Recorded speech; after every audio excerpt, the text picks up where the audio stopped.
Hey guys, welcome to Paleo 0 to 60, day 10. My dad here turns out actually a pretty smart guy, oddly enough. I don't know what happened with the transition here. But we were talking about habit formation, and he has some experience with psychology, PhD or two. So he actually wrote up some interesting stuff about kind of what goes through the process of building new habits. And specifically, we're talking about dietary habits. So if you want to just take it away.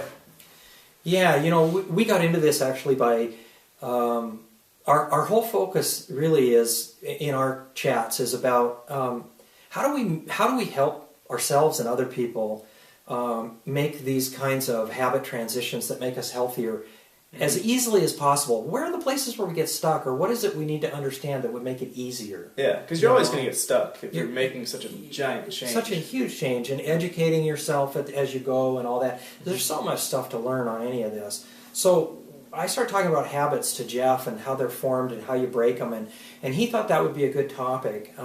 I sort of have tended to avoid that sort of thing on these because I get so academic sounding, but it is yeah. It is really important I'll just slap me and get carried away. Yeah, they'll give me that cuff on the back of the head.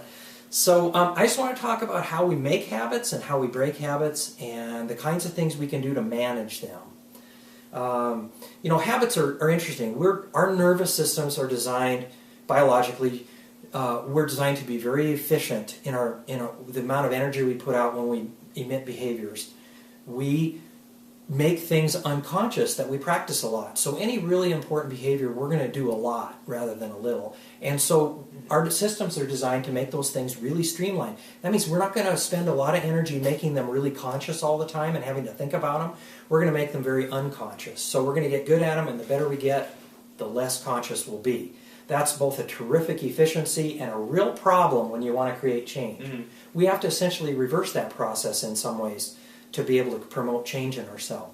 As we practice something a lot, we myelinate, we insulate the nerves along that particular pathway in our nervous system. That makes the signals much stronger, much more noise-free, and much quicker. So it's a really great process that we're designed to do inside our brain, in our nervous system. But that's a part of making them unconscious, too.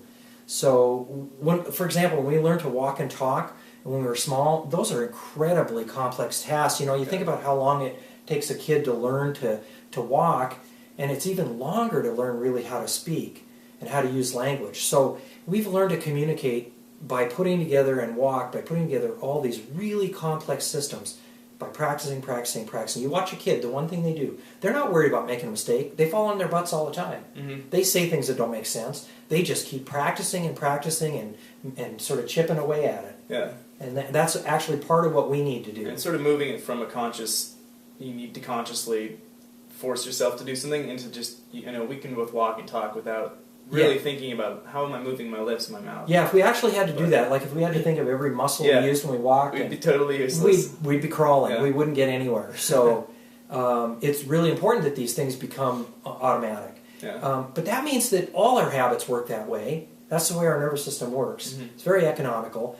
But it means all the habits around eating. That includes noticing that you're hungry, choosing food, paying attention to time of day when you want to eat, getting the food, preparing the food, eating. All those things get so practiced that they just become who I am. Habits often get that way. We know they're really strong when you ask somebody, well, so what are you feeling? And they say, well, I am scared all the time. They've told you that's who they are, not that they feel scared. And that's a real sign this is a habit that is what we call egosyntonic. They think it's part of themselves rather than this thing they learned. Yeah. And we feel that way about food. It's like, I gotta have it, after we... Yeah, people get really attached to food. It's amazing. It's I know I do. We won't even say the words ice cream. So how do you then go about readjusting habits? Because obviously it's possible. What's sort of the process that...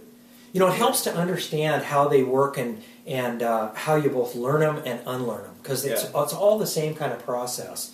One goes forward, one goes in the other direction. So we need to become more mindful of what we're doing. So we just keep asking ourselves, what am I doing and why? What am I doing and why? And the more often, when you get practiced so that you just do this as a routine matter, where you say, how do I feel inside right now? Do I feel hungry? What's it like to be hungry? what does that actually now make me want to do? Mm-hmm. Now we're becoming more mindful instead of just doing it, right? And feeling it and not being aware of it, and then being driven to go to the fridge. Yeah. So that's really important, becoming mindful. Then the other thing is that we want to know these habits are really persistent. That's almost the definition of a habit, is it becomes, I liken them to being like on top of at some point in your day, you're like on top of a mountain and there's luge runs going every direction. And those are habits. And if you step into one, you're gone. It's icy and you're like going 95 miles an hour. Right? Yeah. So we want to be aware, there they are, and which one do I want to choose, or do I want to create a new one? That, again, is that mindfulness. Sure. So we're going to face all those motor habits around eating, going and getting it, dicing the food, putting it in our mouths. Those are actually very potent. Any smoker who's tried to stop will tell you, just the habit of pulling a cigarette out, that motion, getting something, lighting it, holding it in their hand, what they do in their mouth actually turns out to be very potent in keeping them smoking. Mm-hmm. So we need to pay attention to those motor habits. The associations we have, like eat sugar, we get this really warm, drugged out feeling a little while later. Mm-hmm. We'll notice that more than the thing that happens much later, which is when we bounce and feel crappy, because that's farther from the thing that we did. And that's another thing with habits. We will be more aware, or it will be more powerful. Something happens right around a reinforcement like that. Yeah. So another thing is, so for example, you may, if you go to sit down to watch a football game on the TV, you may automatically want popcorn. That may be a habit you have. Mm-hmm. Yeah, I talked to a lot of people who are like, yeah, I gave up soda completely, but every time I go to this one restaurant, I just need a soda.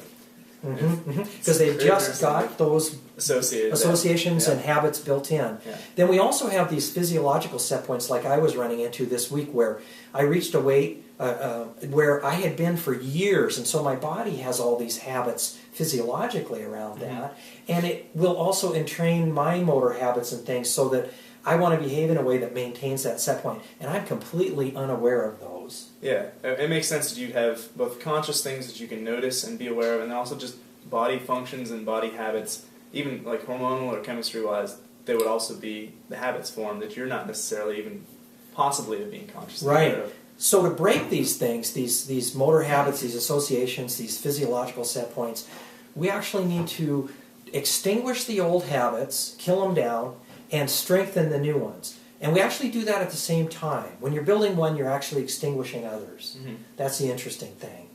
And so we're going to want to pay attention to how we reinforce habits, because we can choose to reinforce certain ones and not others, by doing them or not doing them, or by eating a certain way. That's reinforcing, for example. We also know that we're going to get this phenomenon that always happens in extinction as you're killing down that habit of wanting sugar or something, a soda, for example, that spontaneously you're just going to mindlessly go get one at some point and drink it. And you're going to go, oh man, I didn't want to do that. That's called spontaneous recovery of a habit. It just happens. It actually seems to be physiologically based, perhaps all the way in your nervous system. And it happens with all habits. So we just want to know it's going to happen. You want to notice what you do when it happens, because you may start beating yourself up. If that's something you do a lot of in life, you might want to check into that and see if that's an unconscious habit you want to change. Because it's not productive. Really, you want to just okay, that was some kind of spontaneous recovery of that habit. What's my goal? Oh, I don't want to drink that stuff. Okay, I feel better when I don't. When you every once in a while reinforce a habit, like drinking a soda, say every 6 months, that's the most powerful kind of reinforcement we know of that makes habits grow the strongest, the most bulletproof to killing them off. It's called partial reinforcement.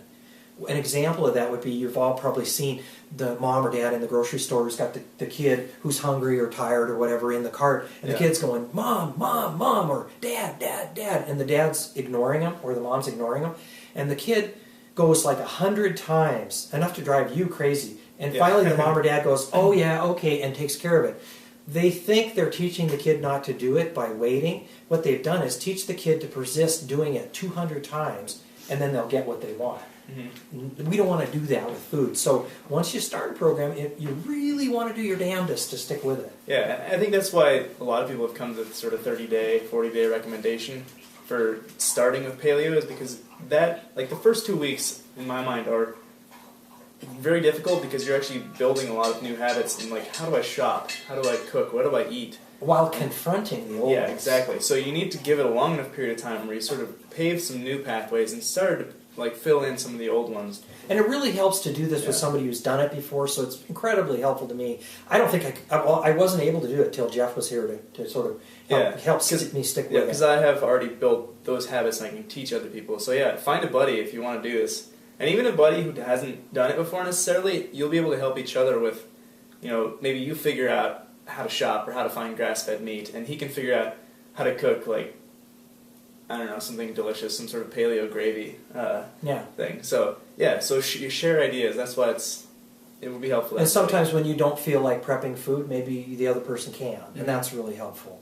The other thing is manage the cues in your environment. So if you have a six-pack of soda sitting on your top of your fridge, that's asking for it. Trouble. You're going to see it every time. You're going to know it's there, and you're going to be in trouble. So manage those. Don't have these artifoods readily available. Yeah.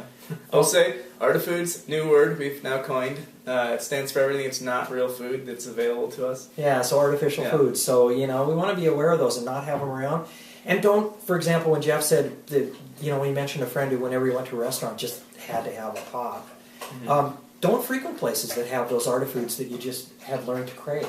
Because that's just asking for it. That's pouring gasoline on fire, so don't do it. Yeah. And I mean, a lot of these artifoods, or synthetables, as we like to call them, are built specifically to trigger these mechanisms in your body that are reinforcing. They are. They're actually been designed in the lab to stimulate the receptors or parts of your nervous system that'll really respond to that particular signal. So, for example, getting sugar in your bloodstream. And so they've gone in the lab and made these things or distilled them.